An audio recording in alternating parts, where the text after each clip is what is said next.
All right, so I am now in the the cockpit of the car.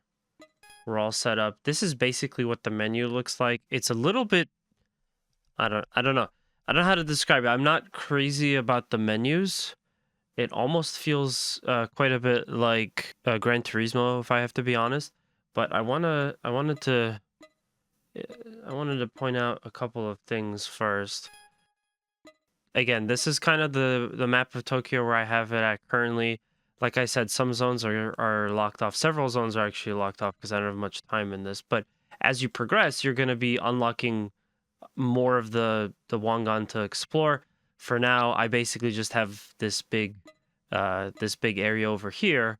That's all I could really do. You pick an entrance to get in, and then you just join the highway, and that's kind of where it starts. It's cool because it actually shows you where some of the rivals are, and you could aim to try to follow them and face them. You do that by flashing your lights at them. But yeah, I think that's very interesting. I like how that layout is. So yeah, just in terms of like racing wheel, I can say for a fact that this is not the strongest that I've played. It definitely doesn't take advantage of the full hardware that I have, and I'll get into kind of the more in-depth details about that soon. But it just doesn't give you the full feeling that you want, I think, from racing around a car. I also don't really feel like I have a lot of control with steering, all things considered. Like, it's set to the highest right now in terms of force feedback, but I don't really feel my movements are quite as precise as with a sim racer. So this is definitely going to be more on the arcade style. Still, even if, I have all the sim racing equipment, it's nice to play an arcade racing game on a wheel. So one of the things I kind of noticed is, to the point earlier I made, you definitely feel the textured road patches, and I like that. I feel that in the wheel. It kind of like fidgets for like a second and whatnot. So I definitely enjoy that. One thing that bugs me too is the braking. Now, regular braking, I don't know, always makes this weird squeak, which is kind of annoying, but that's just a little nitpick. I feel like regular braking is fine-ish. It's the handbrake that really bugs me. The handbrake doesn't sound like what it's supposed to sound like, in my opinion, and it also, I don't know, it just, if you look at that, it really just doesn't feel like it's doing handbrake things. It's not handbraking like a handbrake is supposed to. Same with controller. I just didn't really like the way that the handbrake works.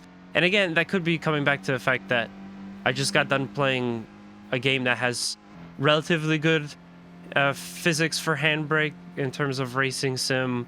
I also played, I broke in my handbrake with Assetto Corsa too. So play something like this where maybe they don't have the handbrake fully fleshed out. Not so great. Which also, you will need the handbrake to kind of drift through some of these turns. This isn't a drifting game, but you'll still want it because the regular brake might not be quite as efficient to take the turns, especially at high speeds. So yeah, you kind of, I mean, again, like I said before, this is kind of what you get. So you drive behind some cars, the game will let you know if this is someone that you can challenge or not, and then you have to flash them with your lights. I don't feel like fully confident to race against someone because I'm not digging the way that the wheel is just yet. But let's jump into a quick race with someone. We'll see what happens. Like, visually, this is really cool. This is already visually more interesting than Assetto Corsa, because Assetto Corsa doesn't have a lot in the way of any kind of GUI or stuff. I'm already kind of blasted. This is more of a slow guy, so I'm already kind of blasting past him. And the goal of the race essentially is to create a large enough gap between you and your opponent. And when you create a large enough gap between you and your opponent, it starts to take away from a meter, which then ends up being how you can win a battle. Like I said, I'm still kind of just getting used to how this game works. The controls are like very jumpy. I'm gonna jump into the menus to kind of give everyone a preview of what I'm talking about. But yeah, the like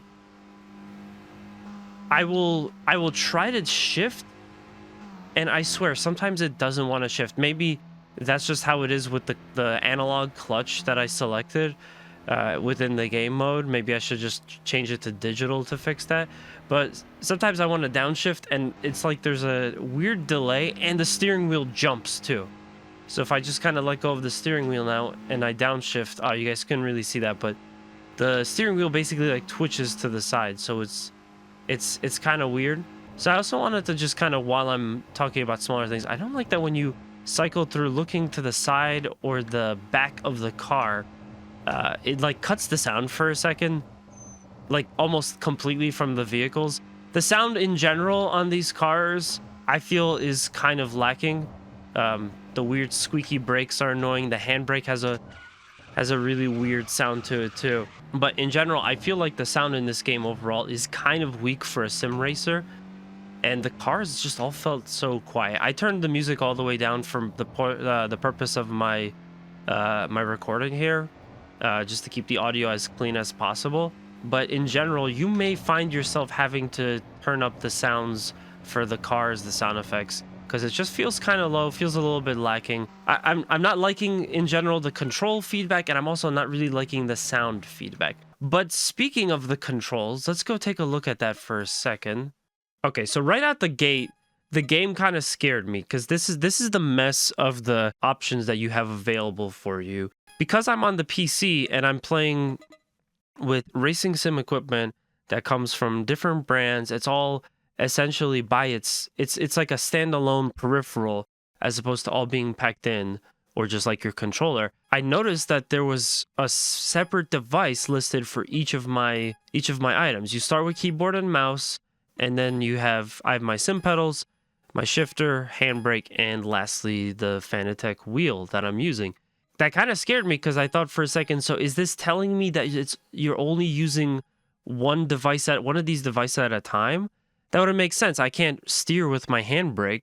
But no, this is just, I guess, looking at each device independently, but you are using them at the same time. So thankfully that was not an issue. But yeah, you got to go into your wheel, set up your wheel controls. You got to go into your handbrake, set up your handbrake controls, all the way through till you have everything that you want, and then you can just jump in. So this ended up being a little bit simpler than I had saw. For a second there, I was honestly a little bit worried there would be some problems. You do get digital and analog. So for instance, here I have the clutch.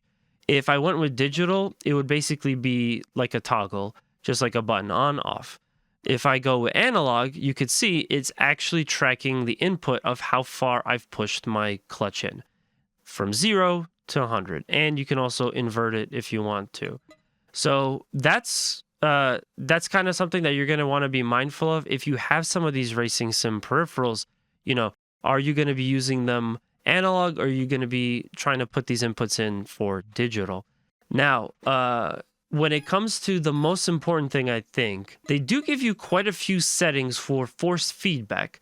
However, I will say when it comes to the force feedback, like I said, it's set to max, and yet it still felt kind of lacking, kind of light. Their force feedback metric is actually all the way down here. It goes from 0 to 500. By default, it was set to something like 80. And I doubled it because I just found that there was very little feedback. Then I put it to 250. It still didn't feel like there was quite enough. And then I maxed it out to 500. And at 500, I can comfortably say that this is more than what you start out with. So the 80, obviously 80 is going to have less force feedback than 500. But it just still doesn't quite feel like a lot. So as far as force feedback, I think Tokyo Xtreme Racer is not quite as robust.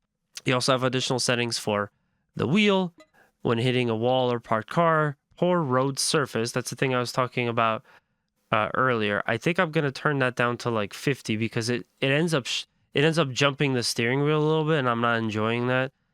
Shifting gears, I will also change the force feedback as well to about 50. And you also have some of these other parameters that you can adjust: dead zone, response time, return time.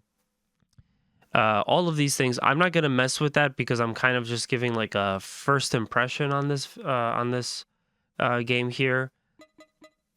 This is my process of setting up this game for Racewheel. So another thing that kind of bugs me is that this game also doesn't have a cockpit mode either. So I don't get to actually play the racing game from the perspective of being in the driver's seat. It's something that I look for in a lot of racing sims, and I was surprised honestly to not see it in this one. I think it's kind of important to give players that extra level of immersion, and for whatever reason they just chose not to include it. I would say if I had to kind of like rank this in terms of racing simulators for like realistic feel, I definitely would not put this anywhere near something like Assetto Corsa. I would also say that JDM Japanese Drift Master was a lot higher than this game as well in terms of the force feedback, the way that it feels when you're using your race wheel.